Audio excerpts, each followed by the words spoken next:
Number 1 digital network మనం టీవీలో ads ఇవ్వాలనుకుంటున్నారా? ఇంకెందుకు ఆలస్యం?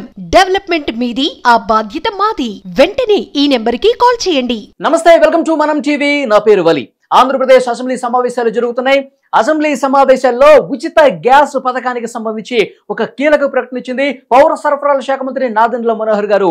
ఉచిత గ్యాస్ సిలిండర్ పథకానికి సంబంధించి ఆ ప్రకటన చేశారు. వారి మాటల్లోనే విందాం. సభలో ఆయన ఏమన్నారు? అధ్యక్ష, ఎన్డీఏ కూటమిలో భాగంగా మేము ఇచ్చిన మేనిఫెస్టోలో ఖచ్చితంగా మహిళలకి ఉచిత గ్యాస్ సిలిండర్ గురించి ప్రస్తావించాం. దానికి మన ప్రభుత్వం కట్టుబడి ఉంది. తప్పకుండా మూడో ప్రశ్నకు సమాధానం, మహిళలకి ఉచిత గ్యాస్ సిలిండర్ గురించి త్వరగా దీనిపైన నిర్ణయం తీసుకుని వివిధ శాఖలతో మేము చర్చించుకుని సభాముఖంగా మరొకసారి గౌరవ సభ్యులకు అందరూ కూడా తెలుపుతాం అధ్యక్ష. ఎస్, సో డెఫినెట్ గా ఉచిత గ్యాస్ సిలిండర్ పథకానికి సంబంధించి డెఫినెట్ గా అతి త్వరలోనే, అంటే మనకు అందుతున్న ఇన్ఫర్మేషన్ ప్రకారం వినాయక చవితి నాటికి ఆంధ్రప్రదేశ్ లో ఉచిత గ్యాస్ సిలిండర్ పథకం అమల్లోకి వస్తున్నట్టుగా మనకి స్పష్టమైనటువంటి సమాచారం వస్తుంది. ఇప్పటికే అధికారులతో సమీక్షా సమావేశాలు కూడా ముగిశాయి. అధికారులు కొంత సమాచారం ఇచ్చారు.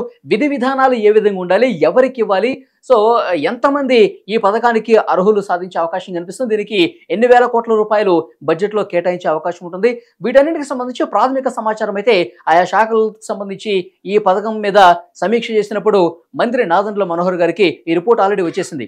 ఇక ముఖ్యమంత్రి చంద్రబాబు నాయుడు గారు, డిప్యూటీ సీఎం పవన్ కళ్యాణ్ గారు ఇక క్యాబినెట్ లో పెట్టి డెసిషన్ తీసుకోవటమే తరువాయి అన్నట్లుగా మనకి ప్రస్తుతం అయితే సమాచారం వస్తుంది. సో డెఫినెట్ గా దీనికి నిబంధనలు ఏ విధంగా ఉంటాయి, విధి విధానాలు ఏ విధంగా ఉంటాయో ఒకసారి మనం పరిశీలిస్తే కనుక తెల్ల రేషన్ కార్డు ఉన్నవాడు, ఎందుకంటే గతంలో ఏ సంక్షేమ పథకం అయినా వైట్ రేషన్ కార్డు ఉన్నవాళ్లే దీనికి అర్హులుగా మనకు తెలుసు. ఎందుకంటే మధ్య తరగతి ప్రజలు, అలాగే దిగువ మధ్య తరగతి ప్రజలు, పేద ప్రజలు, వీళ్ళందరూ కూడా ఈ పథకానికి అర్హత సాధిస్తారు. కాబట్టి డెఫినెట్గా వైట్ రేషన్ కార్డు ఉన్నవాళ్ళు, ఇప్పుడు వరకు సంక్షేమ పథకాలు పొందుతున్న వాళ్ళు, సో దీన్నే ప్రాథమికంగా తీసుకున్నారు. కాబట్టి సో డెఫినెట్గా ఈ పథకానికి కూడా రేషన్ కార్డు ప్రామాణికంగా తీసుకుంటారు. దీంతోపాటు ఆధార్ కార్డు అనుసంధానం, గ్యాస్ కంపెనీతో అనుసంధానమై ఉండాలి. ఇక ముఖ్యంగా గ్యాస్ సరఫరా చేసే కంపెనీస్ ఏవైంటాయో వాటికి నేరుగా ఈ అమౌంట్ అనేది వేయాలా, లేకపోతే లబ్ధిదారుల అకౌంట్లో వేయాలా అన్నది కూడా అధికారులు ఇంకా డెసిషన్ తీసుకోలేదు. దానికి సంబంధించి కూడా చర్చలు జరుగుతున్నట్టుగా తెలుస్తుంది. సో వినాయక చవితి నుంచి అయితే ఉచిత గ్యాస్ పథకం అమల్లోకి వచ్చే అవకాశం కనిపిస్తుంది. మనకి అందుతున్నటువంటి రిపోర్ట్స్ ప్రకారం 1,30,00,000 మంది లబ్ధిదారులు ఉండే అవకాశం కనిపిస్తుంది. సో దానికి ఎన్ని వేల కోట్ల రూపాయలు ఖర్చు అయినా సరే మనం ఇచ్చిన పథకాన్ని సో తూచా తప్పకుండా అమలు చేయాల్సిన బాధ్యత కూటమి ప్రభుత్వం మీద ఉంది. కాబట్టి సో డెఫినెట్గా చాలా త్వరగా ఈ నిర్ణయాలన్నీ తీసుకునే అవకాశం కనిపిస్తోంది. మనకు తెలుసు, మహిళలకి కూటమి ప్రభుత్వం అధికారంలోకి రాకముందు ఎన్నికల ప్రచారంలో భాగంగా తమ మేనిఫెస్టోలో సూపర్ 6 ప్రకటించిన విషయం తెలిసిందే. ముఖ్యంగా మహిళల విషయానికి వస్తే ఉచిత బస్సు కావచ్చు, ఇట్లా ఉచిత గ్యాస్ సిలిండర్ కావచ్చు, నెలకి 1,500 రూపాయలు. సో మహిళలందరూ కూడా ఆశగా ఎదురు చూస్తూ ఉన్నారు. కూటమి ప్రభుత్వం వచ్చిన తర్వాత సో ఆశలు సంబంధించి పూర్తి స్థాయిలో ఎప్పుడెప్పుడు ఈ పథకాలు అమలవుతాయని వెయిట్ చేస్తూ ఉన్నారు. సో కూటమి ప్రభుత్వం ఏర్పడి నెల రోజులు పైగా కావస్తుంది. సో ఇప్పుడు పథకాలన్నీ అమలవుతాయన్న ఆశతో వాళ్ళు ఉన్న నేపథ్యంలో వినాయక చవితికి అయితే మనకి అందుతున్న రిపోర్ట్స్ ప్రకారం ఉచిత గ్యాస్ సిలిండర్ అయితే అమలవుతుంది. ఆ తర్వాత ఆగస్టు 15కి ఫ్రీ బస్సు పథకం కూడా అమల్లోకి వస్తుంది. దీపావళి నుంచి నెలకు 1,500 రూపాయలు ఇచ్చే అవకాశం ఉన్నట్లుగా సమాచారం వస్తుంది.